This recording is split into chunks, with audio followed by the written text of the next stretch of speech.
ओम अज्ञानतिमिरान्धस्य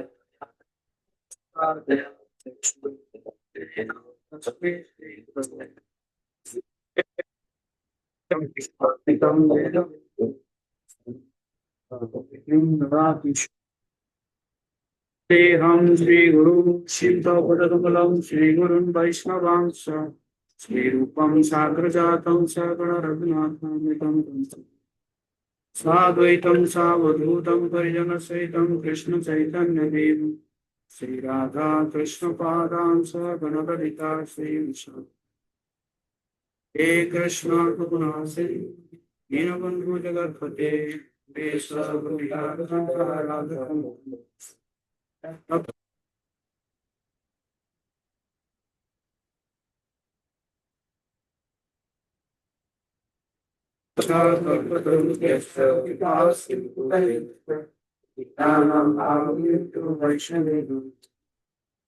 श्री कृष्ण चैतन्य नित्यानंद श्री अद्वैत गदाधर हरे कृष्ण कृष्ण कृष्ण हरे हरे राम श्रीपादाय कृष्ण कृष्णाय नमस्ते सरस्वती देवी भगवती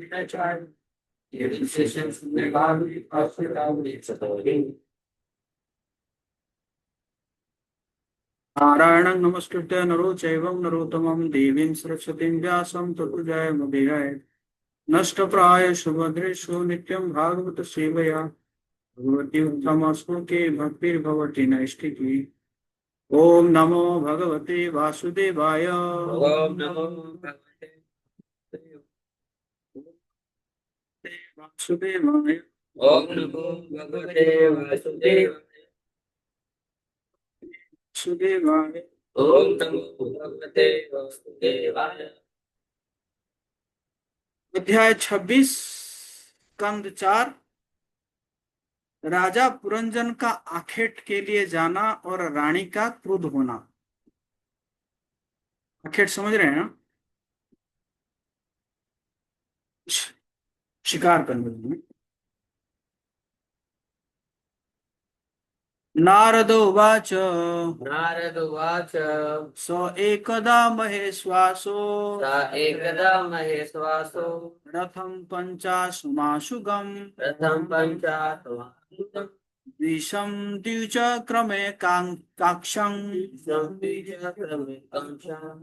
त्रिवेणुं पञ्चबन्धुरम् एकरश्मे कव कम एकरश्मे कदमना मेघनीडं द्विपुवरम् पञ्चप्रहरणं सप्तस्व पञ्चप्रहरणं सप्तव अरुथं पञ्चविक्रमम् हैमोपस्करमारुह्य स्वर्णवर्माक्षये सुधिः एकादश चमूनाथः पञ्चप्रस्थमगाद्वनम् धीरे से। ट्रांसलेशन। नारद मुनि ने आगे कहा, हे राजन, एक बार राजा पुरंजन ने अपना विशाल धनुष निकाल धनुष लिया और सोने का कवच धारण करके तरकस में असंख्य तीर भर कर वह अपने 11 सेनापतियों के साथ अपने रथ पर बैठ गए, जिसे 5 तेज घोड़े खींच रहे थे, और पंचप्रस्थ नामक वन में गया। उसने अपने साथ उस रथ में 2 विस्फोटक तीर ले लिए। यह रथ 2 पहिए तथा एक घूमते हुए पूरे पर स्थित था। रथ पर 3 ध्वजाएं, एक कलाम, एक सारथी, एक लगाम, एक सारथी, एक बैठने का स्थान, 2 काठी जुए, 5 आयुध तथा 7 आवरण थे। यह रथ 5 भिन्न भिन्न शैलियों से गति कर रहा था और उसके सामने 5 अवरोध थे। रथ की सारी साज सज्जा सोने की बनी थी। इन तीनों श्लोकों में बताया गया है कि किस प्रकार जीव का भौतिक शरीर बहिरंगा शक्ति के तीन गुणों के नियंत्रण में रहता है। यह शरीर रथ है और जीव ही इस शरीर का स्वामी है। जैसा कि भगवत गीता में कहा गया है, देहिनो अस्मिन देहिनो अस्मिन यथा देहे। शरीर देह का स्वामी देही कहलाता है और वह इस शरीर के भीतर, विशेषतः हृदय के भीतर विद्यमान रहता है। जीव एक सारथी द्वारा चलाया जाता है। यह रथ तीन गुणों से बना है, जो कि प्रकृति के तीनों गुण है, जिसकी पुष्टि भगवत गीता 18.61 में हुई है। यंत्रारूढ़ानि मायया। यंत्र का अर्थ है वाहन। यह शरीर प्रकृति द्वारा प्रदत्त है और इस शरीर का चालक है परमात्मा। जीव जीव रथ के भीतर बैठा रहता है। ऐसी है वास्तविक स्थिति। जीवात्मा सदैव तीन गुण, सत्व रज तथा तम द्वारा प्रभावित होता रहता है, जिसकी इसकी भी पुष्टि भगवत गीता 7.13 में हुई है। त्रि त्रि भी गुरु न मैं भार्यो वे। जीवात्मा प्रकृति के तीनों गुणों द्वारा मोहग्रस्त होता रहता है। इस श्लोक में इन तीनों गुणों को तीन पताकाएं कहा गया है। पताका से कोई भी व्यक्ति जान सकता है कि यह रथ किसका है। इसकी इसी प्रकार प्रकृति के तीनों गुणों से यह जाना जा सकता है कि रथ किस दिशा में जा रहा है। दूसरे शब्दों में, जिसके आंखें हैं वह समझ सकता है कि प्रकृति के किसी विशेष गुण द्वारा यह शरीर किधर जा रहा है। इन तीनों श्लोकों में यह बताया गया है कि मनुष्य धार्मिक बनना चाहते हुए भी किस प्रकार तमोगुण से प्रभावित होता है। नारद मुनि प्राचीन बहिर्सत को दिखा देना चाहते थे कि राजा तमोगुण से प्रभावित है, यद्यपि वह परम धर्मात्मा माना जाता था। कर्म कांडीय के अनुसार मनुष्य वेदों द्वारा निर्देशित विविध यज्ञ संपन्न करता है और उन सभी यज्ञों में पशु बलि का आदेश है, ताकि मारे जाने वाले मनुष्य के जीवन पर वैदिक मंत्रों की मारे शक्ति जाने वाले पशुओं के जीवन पर। अच्छा, पशुओं के जीवन पर वैदिक मंत्रों की शक्ति की परीक्षा हो सके। पशु बलि निश्चय ही पशु बलि निश्चय ही तमोगुण के अधीन होकर होकर की जाती है, भले ही कोई कितना धार्मिक प्रवृत्ति वाला क्यों न हो। पशु बलि की संस्कृति सभी शास्त्रों में, न केवल वेदों में वरन अन्य संप्रदायों के आधुनिक शास्त्रों तक में है। ये पशु यज्ञ धर्म के नाम पर किए जाते हैं, किंतु वास्तव में ये तो तमोगुण वाले व्यक्ति के विमित होते हैं। जब ऐसे लोग पशुओं का वध करते हैं तो धर्म की दुहाई देते हैं, किंतु जहाँ धर्म में दिव्य पद्धति हो, यथा वैष्णव धर्म, वहाँ पशु बलि यज्ञ को कोई स्थान प्राप्त नहीं है। ऐसे दिव्य धर्म की संस्कृति श्री कृष्ण ने भगवत गीता 18.66 में की है। सर्वधर्मान् परित्यज्य मामेकं शरणं व्रज अहम त्वां सर्व पापेभ्यो मोक्षयिष्यामि मा शुचः। तुम सभी धर्मों को छोड़कर केवल मेरी शरण में आओ, मैं तुम्हें समस्त पाप बंधों से मुक्त कर दूंगा। तुम डरो नहीं। चूंकि राजा प्राचीन बहिर्षित विविध यज्ञों के करने में व्यस्त था, जिसमें पशुओं की हत्या की जाती थी, अतः नारद मुनि ने उसे बताया कि ऐसे यज्ञ तमोगुणी से प्रभावित होने के कारण किए जाते हैं। श्रीमद् भागवतम के तो प्रारंभ में ही 1.1.2 कहा गया है, प्रायश्चित कैतव्यो अत्र। ऐसे सारे यज्ञों को जो ठगी में लगे हैं, श्रीमद् भागवतम में स्थान प्राप्त नहीं है। भगवत धर्म जो भगवान के साथ अपने संबंध को बताता है, पशु बलि की संस्तुति नहीं की जाती।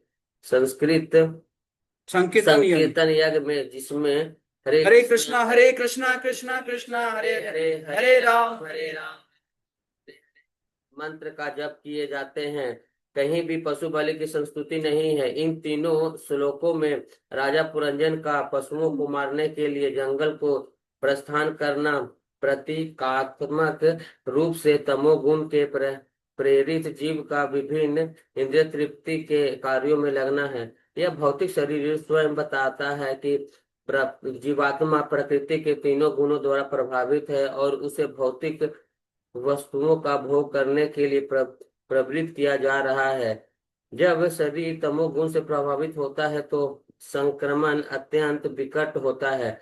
जब शरीर रजोगुण से प्रभावित होता है तो संक्रमण लक्षणात्मक स्तर पर होता है, किंतु जब शरीर सत्वगुण में प्रभावित होता है तो यही संसारिक भौतिक संस्करण परिशुद्ध हो जाता है। विभिन्न धर्मों में बताए गए धार्मिक अनुष्ठान सत्वगुण स्तर पर ही होते हैं, किंतु इस भौतिक जगत में कभी कभी सत्वगुण भी अन्य गुणों से दूषित हो जाता है। अतः कभी कभी सत्वगुण व्यक्ति भी तमोगुण के प्रभावित में आ जाता है। यहाँ पर इसका वर्णन हुआ है कि एक बार राजा पुरंजन पशुओं का वध करने के लिए जंगल में गया।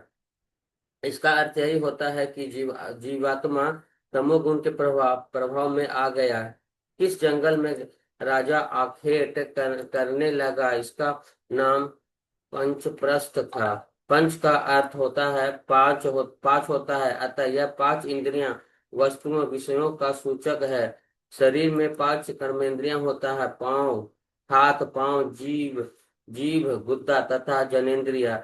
इन कर्मेंद्रियों का पूरा पूरा लाभ उठाकर शरीर भौतिक जीवन का भोग करता है। रथ को पांच घोड़े खींच रहे हैं। जो पांच इंद्रियां आंख, कान, नाक, त्वचा तथा जीभ के प्रतीक हैं, ये इंद्रियां विषयों के प्रति शीघ्र आकृष्ट होते हैं। फलस्वरूप घोड़ों को तेजी से चलाने वाला बताया गया है। राजा पुरंजन के रथ में दो विस्फोटक आयुध है, जिसकी तुलना अहंकार से की जा सकती है। इस अहंकार की दो प्रवृत्तियां होती है, मैं यह शरीर हूँ, अहंता अहंता और मेरे मेरे सभी शारीरिक संबंधी मेरे हैं, ममता। रथ के दो पहिए दो गति गतिशील सुविधाएं हैं, जैसे हैं पापी जीवन तथा धार्मिक जीवन। रथ तीन पताकाओं से सुसज्जित है, जो प्रकृति के तीनों गुणों के द्योतक है। पांच प्रकार के अवरोध पंच वायु हैं, जो शरीर के भीतर प्रभावित होते हैं। ये है प्राण, अपान, उदान, समान तथा बयान। शरीर में सात आवरण पाए जाते हैं। ये है त्वचा, पेशी, वसा, रक्त, मज्जा, अस्थि तथा वीर्य। जीव तीन सूक्ष्म तथा स्थूल तत्वों से ढका है। ये वास्तव में वे अवरोध हैं जो जीव को भौतिक बंधन से मोक्ष के मार्ग में जाते हुए मिलते हैं।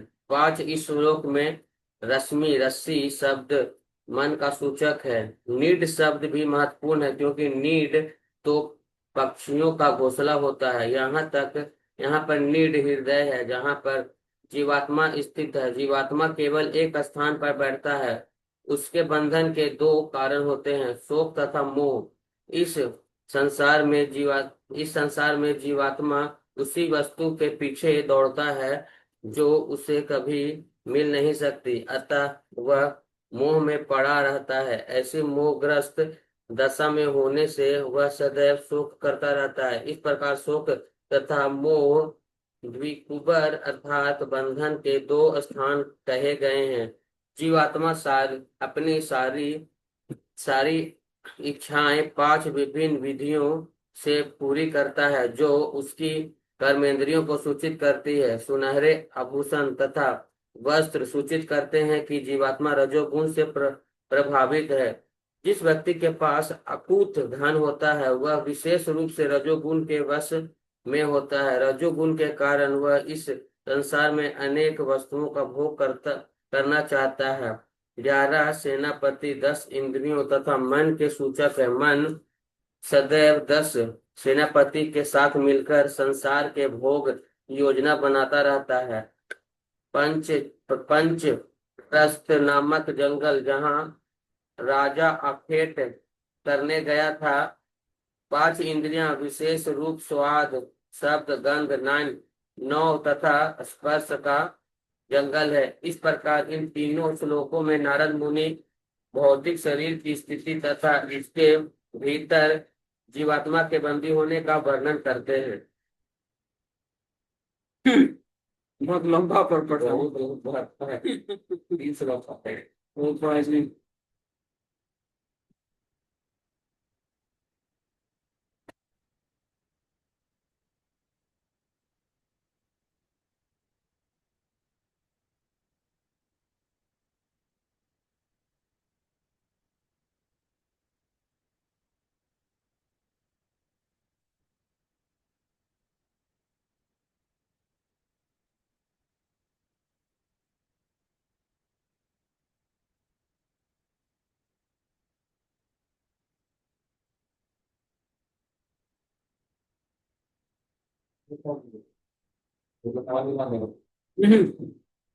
बोलेगा।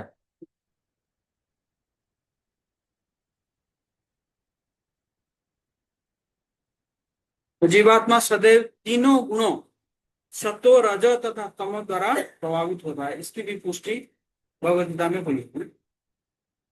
सत्व गुण कभी, रजोगुण कभी, तमोगुण कभी, कभी तो मिक्स भी होता है। सत्व रज, रज तमो, है ना, इस प्रकार भी होता है।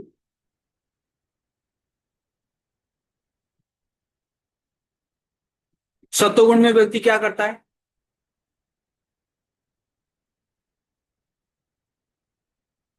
हैं?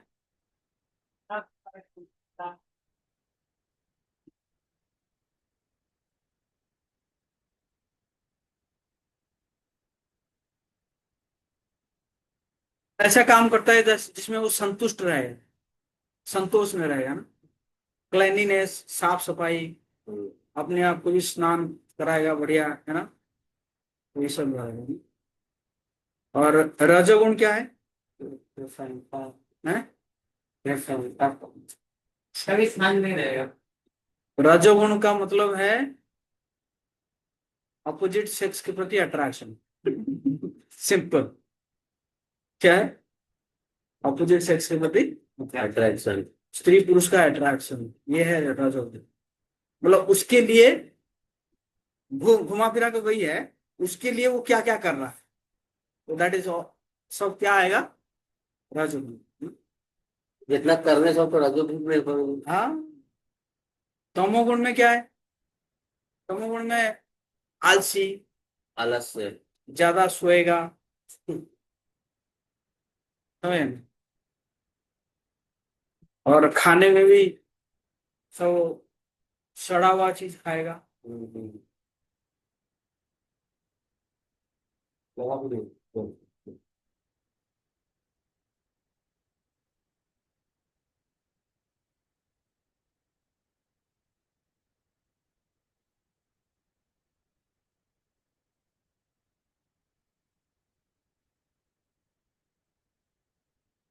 नारद मुनि प्राचीन वर्षों को ये दिखा देना चाहते थे कि राजा तमोगुण से प्रभावित है, यद्यपि वो परम धर्मात्मा माना जाता था।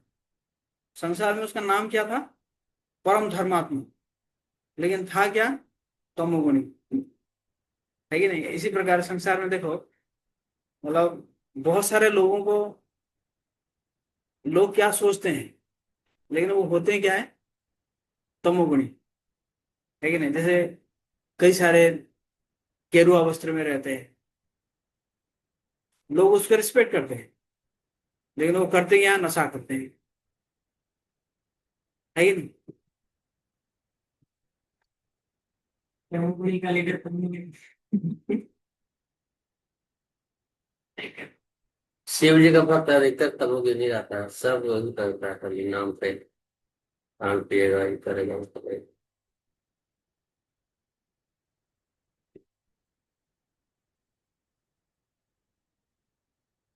इसलिए भगवान ने कहा कि सर्वधर्मान परित्यज है। मैं सुन रहा था, लेक्चर सुन रहा था, वो महाराज बता रहे थे, बोल रहे थे कि देखो, अधर्म को छोड़ना आसान है, लेकिन धर्म को छोड़ना मुश्किल है। क्या? अधर्म को छोड़ना आसान है, धर्म को छोड़ना मुश्किल है। अधर्म जैसे फॉर एग्जाम्पल मांसाहार है, या जुआ खेलना है, या अवैध संबंध है, या नशा नशा करना है ना, तो ये व्यक्ति आसानी से छोड़ देता है, 6 महीने 1 साल में छोड़ देता है, लेकिन धर्म को नहीं छोड़ पाता है।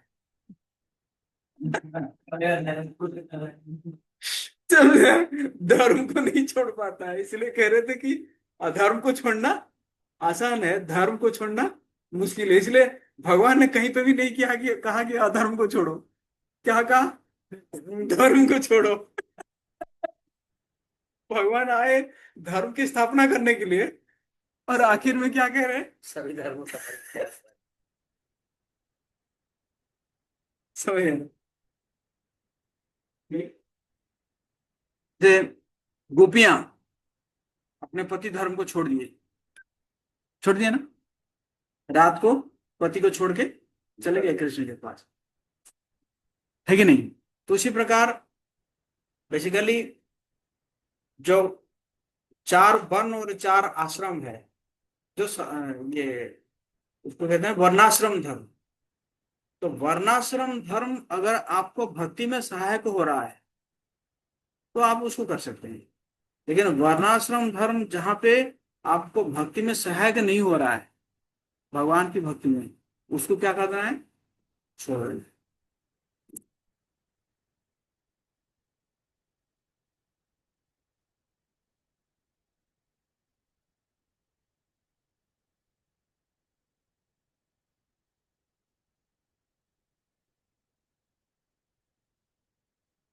धर्मो प्रोजहित कर्तव्योत्रो, ऐसे सारे धर्मों को जो ठगी में लगे हैं, श्रीमद् भागवत में स्थान स्थान प्राप्त नहीं है। भगवत धर्म जो भगवान के साथ अपने संबंध को बताता है ना, ये सब है? पशु बलि को संस्कृत नहीं किया जाता, इसलिए संकीर्तन यज्ञ है ना, जिसमें महामंत्र का जप किया जाता है, कहीं पे भी पशु बलि का भी संस्तुति नहीं।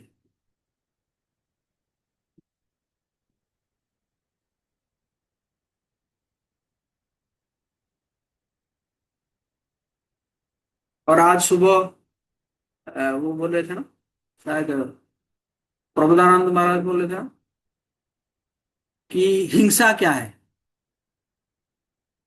वो बोले कि प्रचार ना करना हिंसा है। क्या? प्रचार ना प्रचार ना करना हिंसा है, मतलब आप जानते हो और उस चीज को आप बता नहीं रहे हो, तो ये क्या है? हिंसा है। हिंसा है।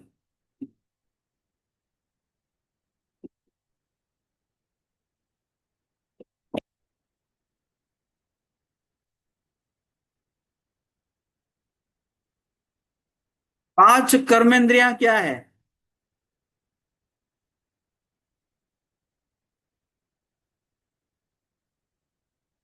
वेद। जीव, जीव भी है।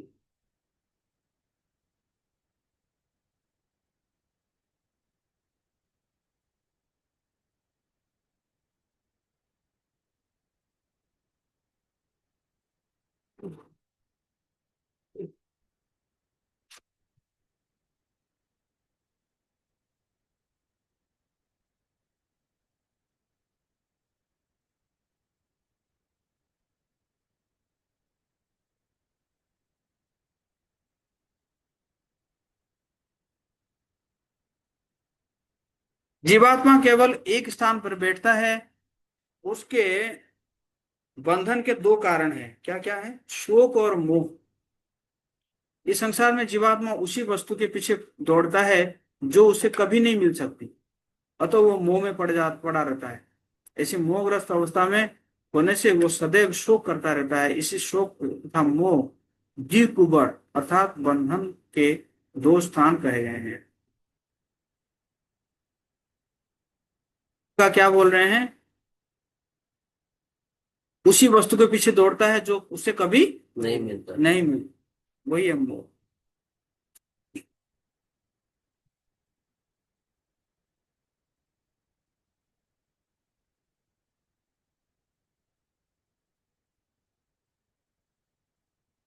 ठीक है, आगे।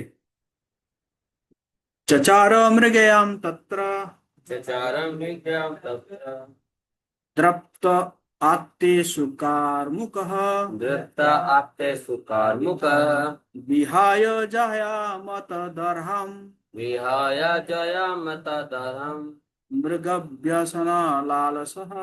दिव्यव्यसनलालस। विष्णु। यद्यपि राजा पुरंजन के लिए अपनी रानी को एक पल भर पल भर पल भर भी छोड़ना कठिन था, तो भी उस दिन उसे शिकार का ऐसा शौक लगा कि अपनी पत्नी की परवाह किए बिना वह बड़े गर्व से धनुष बाण लेकर जंगल चला गया। तात्पर्य: एक प्रकार का शिकार स्त्री शिकार कहलाता है। बुद्धिजीव कभी भी एक पत्नी से संतुष्ट नहीं होता। जिनकी इंद्रियां अपने वश में नहीं होती, वे विशेष रूप से अनेक स्त्रियों की तलाश में रहते हैं। राजा पुरंजन द्वारा अपनी धर्म पत्नी को छोड़ना बुद्धिजीव द्वारा इंद्र तृप्ति के लिए अनेक स्त्रियों की खोज का प्रतीक है। राजा जहां भी जाता है, उसे अपनी पत्नी को साथ ले जाना होता है, किंतु जब राजा या जीव इंद्र तृप्ति की लालसा से नस्त्र त्रस्त त्रस्त त्रस्त हो जाता है, तो वह धार्मिक नियमों की परवाह नहीं करता। बजाय इसके वह गर्व के साथ आसक्ति तथा घृणा का धनुष बाण धारण करता है। हमारी चेतना सदैव दो प्रकार से कार्य करती है, एक तो सही मार्ग से तथा दूसरे गलत मार्ग से। जब किसी को रजोगुण के अधीन होने से अपने पद का गर्व हो जाता है, तो वह सही मार्ग त्याग कर गलत मार्ग अपना लेता है। क्षत्रिय राजाओं को कभी कभी सलाह दी जाती है कि वे जंगल जाकर खूंखार पशुओं का शिकार करें, जिससे वे वध करना सीख सके, किंतु इसका उद्देश्य इंद्र तृप्ति कभी नहीं है। मांस खाने के लिए पशुओं का वध करना मनुष्य के लिए वर्जित।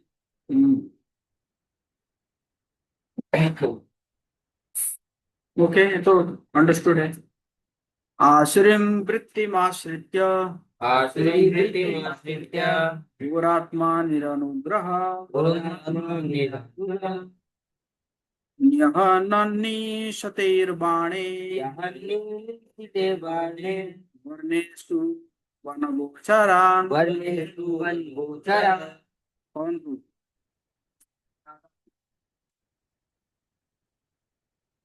जिस तरह उसे अस्थिर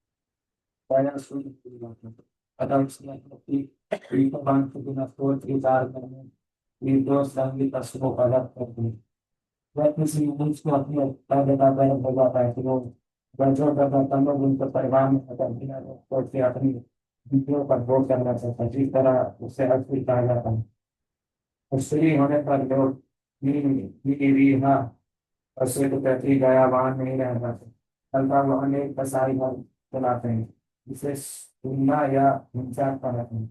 बाइबल में रजो तथा तमोगुण में वृद्धि होने से वह सभी लोग असुर हैं, आसुरी हैं, तथा उन्हें मांस खाना प्रिय है, जिसके लिए वो अनेक कसाई घर चलाते हैं। कभी काल में गया कि एक प्राय सुन हो गई है, तथा मनुष्य तथा राष्ट्रों के सब संघर्ष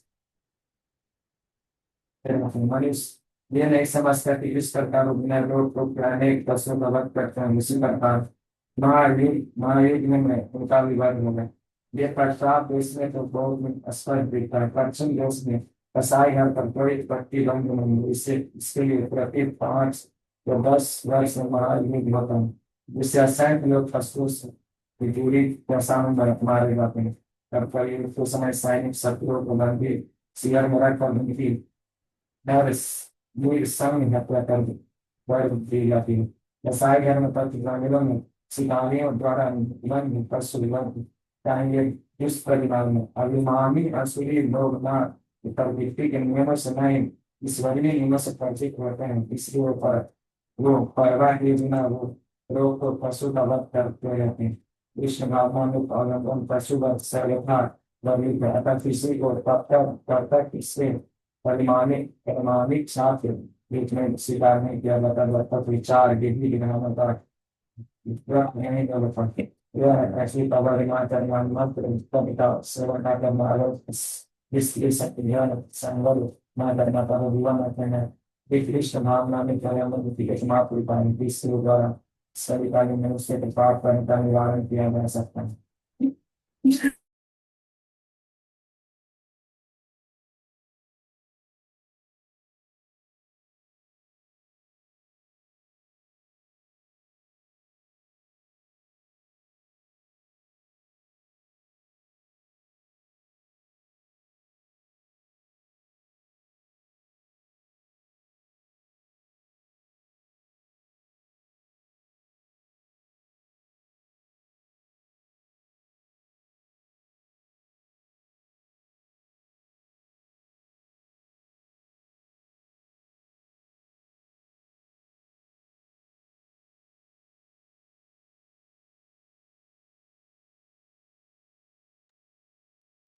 हरे कृष्ण।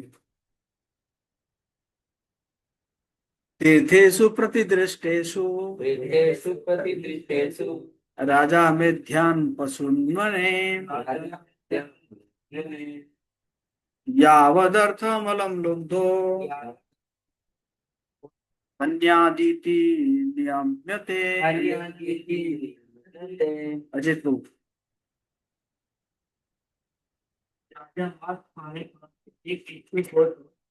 जल के लिए दिए गए आदेशों के अनुसार हम जाकर कुछ केवल वध पशुओं का वध करें, किसी को दिखा ही बिना तो पशुओं के वध की अनुमति नहीं। वेद उन मूर्ख पुरुषों के द्वारा अंधाधुन पशुवध को नियमित करते हैं जो तमोगुण तथा अविद्या द्वारा प्रभावित है। यह प्रश्न किया जा सकता है कि जीव द्वारा इन तृप्ति पर क्यों प्रतिबंध लगाया जाए। यदि राजा वध सीखने के लिए जंगल जाकर पशुओं का वध कर सकता है तो फिर इंद्रियधारी जीव को निर्वध इंद्र तृप्ति क्यों न करने दी जाए। इस समय यह तर्क उन तथाकथित स्वामियों तथा योगियों द्वारा भी दिया जाता है जो खुले आम कहते हैं कि जब हमारे पास इंद्रियां हैं फिर उनकी तृप्ति क्यों न किया जाए।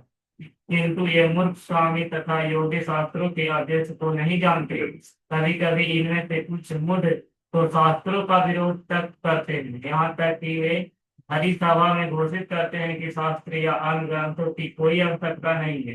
वो कहते हैं मेरे पास आओ, मेरा स्पर्श करते करते ही तुम तुरंत ब्रह्मभूत हो जाओगे। क्योंकि असली लोग चाहते हैं कि वे ठगे जाएं, अतः उन्हें ठगने वालों की कमी नहीं है। कलयुग में इस समय तो संपूर्ण मानव समाज ऐसे ठगों और ठगे जाने वाले से भरा पड़ा है। इसीलिए वैदिक शास्त्रों में इंद्र तृप्ति के लिए समुचित आदेश दिए हैं।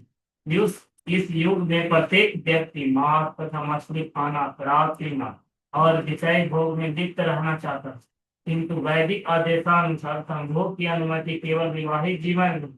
मांस भक्षण केवल उन फसलों का विहित है जो मारकर देवी काली पर चढ़ाए गए तथा मादक द्रव्य सेवन की केवल सीमित रूप से अनुमति है। इस श्लोक का नियमित सब सूचित है कि पशुवध, मादक द्रव्य सेवन तथा विषय भोग नियमित होना चाहिए। नियम मनुष्य के लिए होते हैं, पशुओं के लिए नहीं। सड़क परिवहन के नियम की दाहिनी या बाएं चलो मनुष्य के लिए बने हैं, न कि पशु के लिए। यदि कोई पशु इन नियमों का उल्लंघन करे तो उसे दंडित नहीं किया जाता, किंतु मनुष्य किया जाता है। वेद पशुओं के लिए नहीं अपितु मानव समाज द्वारा समझे जाने के लिए जो व्यक्ति बिना विवेक के वेदों द्वारा दिए गए विधि विधानों का अतिक्रमण करता है वह दंडनीय है। अतः मनुष्य को चाहिए कि अपनी काम वासनाओं के अनुसार इंद्रियों को में दिए गए नियमों के अनुसार अपने को नियमित करे। यदि राजा को जंगल में आखेट करने की अनुमति है तो वह उसकी इंद्र तृप्ति के लिए नहीं, हम वध करने की कला के साथ खिलवाड़ नहीं कर सकते। यदि राजा चोर चाकू से डरता है किंतु तीन पशुओं को मारकर बड़े ही आनंद से घर पर उसका मांस खाता है तो उसे राजा बने रहने का कोई अचिंत्य नहीं है, उससे उसका पद ले लिया जाना था। क्योंकि इस युग में राजाओं में आसुरी प्रवृत्तियां होती है, इसीलिए प्रत्येक देश में प्रकृति के नियमों द्वारा राजतंत्र का सफाया हो जा रहा हो। इस युग में लोग इतने गिर चुके हैं कि एक ओर वे बहु विवाह पर प्रतिबंध लगा रहे हैं और दूसरी ओर नाना प्रकार के स्त्रियों की खोज में रहते हैं। अनेक वैपारिक प्रतिष्ठान विज्ञापित करते रहते हैं कि क्लब टॉपलेस नंगी युवतियों उपलब्ध हैं। इस प्रकार आधुनिक समाज में स्त्रियां इन इंद्रिय भोग का साधन बन गई है। किंतु वेदों का वचन है कि यदि किसी को एक से अधिक स्त्री को भोगने की रुचि है, जैसा कि ब्राह्मण, क्षत्रिय, वैश्य और कभी कभी शूद्रों वर्णों में होता है, तो वह एक से अधिक विवाह कर सकता है। विवाह का अर्थ है स्त्री का पूरा पूरा उत्तरदायित्व अपने ऊपर लेना और बिना विषय शक्ति के शांतिपूर्ण रहना। किंतु इस समय विषय शक्ति अनियंत्रित है, तो भी समाज में यह नियम बनाया जाता है कि कोई एक से अधिक विवाह नहीं कर सकता। यह आसुरी समाज का अनोखा कारण है। ओके, धन्यवाद। य एवं कर्म नियतम एवं कर्म नियतम विद्वान् कुर्वित मानवः विद्वान् कुर्वित मानव कर्मणा तेन राजेन्द्रे तेन राजेन्द्र ज्ञानेन न स लिप्यते। ज्ञानेन स लिप्यते। सार्थक।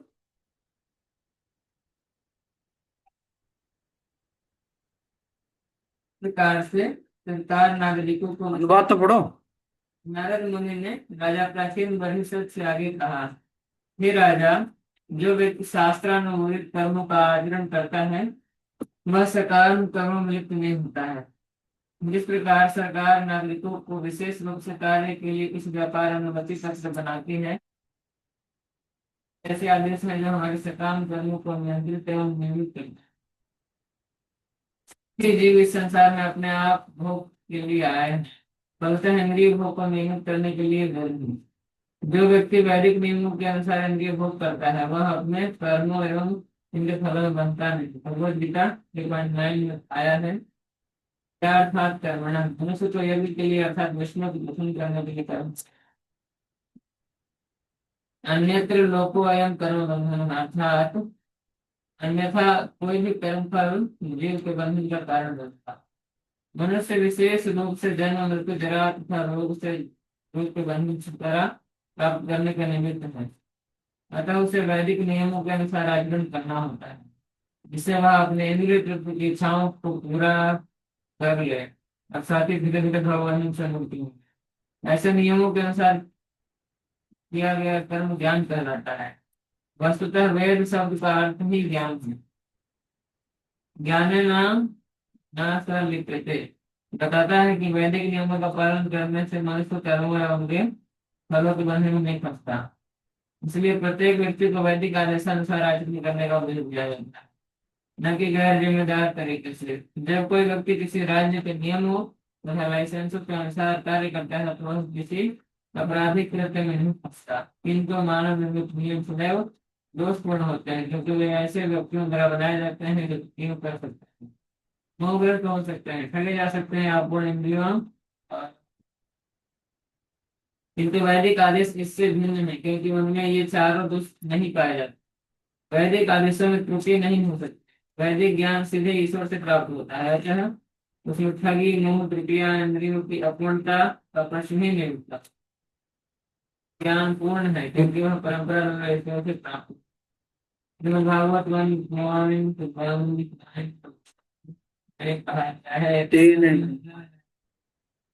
ब्रह्मांड के आदि प्राणी को जो आदि कवि ब्रह्मा कहलाता है, श्री कृष्ण द्वारा अंतःकरण में उपदेश दिया गया था। श्री कृष्ण ने इन आदेशों को प्राप्त श्री कृष्ण से इन आदेशों को प्राप्त करके ब्रह्मा ने इस ज्ञान को पारंपरिक रूप से नारद प्रदान किया और नारद ने इसे व्यास को दिया। इस प्रकार वैदिक ज्ञान परिपूर्ण है। यदि हम वैदिक ज्ञान के अनुसार आचरण करते हैं तो पाप कर्म होने का प्रश्न ही नहीं होता। ओके, पवन प्रभु हमें बताएंगे अभी कि चार दोष क्या है मनुष्य के अंदर, जीव के अंदर। चार दोष।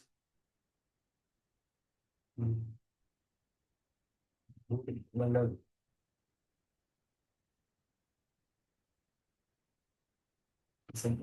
बार बार बोलता है, नहीं करता है तो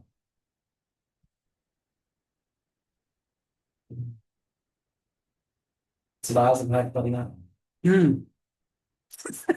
विश्वासघात करना और चोरी करना, धोखा देना, क्या? रोहित प्रभु, चार दोष क्या है? अगर फरमानी की बात करते अजीत प्रभु, परपट में ही लिखा हुआ है, इसका मतलब आपका ध्यान कहाँ था, मैं वही देख रहा था। धीरज प्रभु। ठगी, मोह, त्रुटि, इंद्रियों की अपूर्णता का प्रश्न। उसका सीधा सीधा पढ़ दिया उसने। सार्थक प्रभु बताएंगे सीरियल। सबसे पहले इंद्रियां हम्म। व्यस्त हो सकते हैं, हम्म। उसके बाद गलती करेंगे तो छुपाने के लिए दो। हाँ, क्या है? पहले क्या है? इंद्रियां अपूर्ण है, तो अपूर्ण इंद्रियों के कारण क्या होगा? हम मोह में पड़ जाएंगे, मोह में पड़ जाएंगे ना। हम्म? जैसे कोई रस्सी है नीचे और मैं उसके ऊपर चढ़ गया, तो मुझे तो नहीं पता ना कि मतलब अ, सांप रस्सियों के साथ। है कि रस्सी है कि सांप है, हम्म, तो मैं डर भी जाता हूँ। डर गया। हाँ? डर गया तो फिर मैं गिर गया या झटका खा गया, चिल्ला लिया, है ना, मम्मी, पापा, जो भी है ना। कोई आके पूछेगा कि क्या हुआ, नहीं ऐसे ही,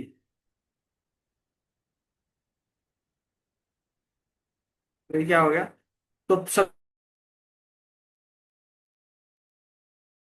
तो अपूर्ण इंद्रियां, और अपूर्ण इंद्रियों के कारण क्या हुआ? मोह में पड़ा, मोह में पड़ा तो क्या करेगा? गलती करेगा, गलती करेगा तो फिर क्या करेगा? भागेगा, है ना? तो कोई पूछेगा कि कैसे प्रभु जी अपूर्ण इंद्रियां कैसा है हमारा, तो फिर क्या कहेंगे, कौन को? कैसे अपूर्ण इंद्रियां दूर में है? ज्यादा दूर तक नहीं ले सकता मेरे, हाँ, कान का क्या लिमिटेशन है? ज्यादा सुन नहीं सकता दूर का दोस्त।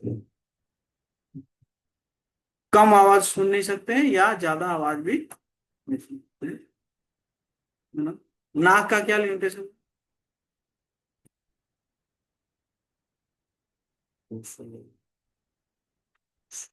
अब छोंक लगा रहे हैं एकदम, तेल गर्म हो गया और पांच छह एकदम सूखा मिर्ची डाल दिए, डाल के क्या करेंगे, बढ़िया लगेगा, ऐसे लेते हैं क्या?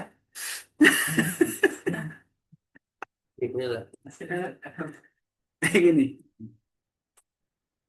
इसी प्रकार जीवा का भी लिमिटेशन है, क्या लिमिटेशन है जीवा का? ज्यादा पीता नहीं खाते। जैसे चाय, चाय नहीं। ठीक है, पी रहे तो पहले गरम गरम चाय नहीं पीते है ना, ये तो जीवा जल जाता है कि नहीं? अभी नहीं पी रहे, ठीक है। उसी प्रकार ज्यादा गर्म चीज, ज्यादा ठंडा है, ज्यादा तीता। तीता है, तीखा, है कि नहीं? उसी प्रकार स्किन का क्या लिमिटेशन है? स्किन, स्किन, त्वचा का, ज्यादा गर्म सह नहीं सकता है। गरम या ज्यादा ठंडा, है कि नहीं? ठंड के समय में गीजर ऑन करना पड़ता है? तो ये हमारी इंद्रियां क्या है? अपूर्ण है। अपूर्ण इंद्रियों के कारण हम त्रुटि करते हैं, भ्रम में पड़ते हैं, भ्रम में पड़ने के बाद त्रुटि करते हैं, त्रुटि करने के बाद क्या करते हैं? धोखा देने की प्रवृत्ति है। तो ये चार दोष है। लेकिन भगवान के अंदर, भगवान के शुद्ध भक्तों के अंदर ये चार दोष नहीं होता है।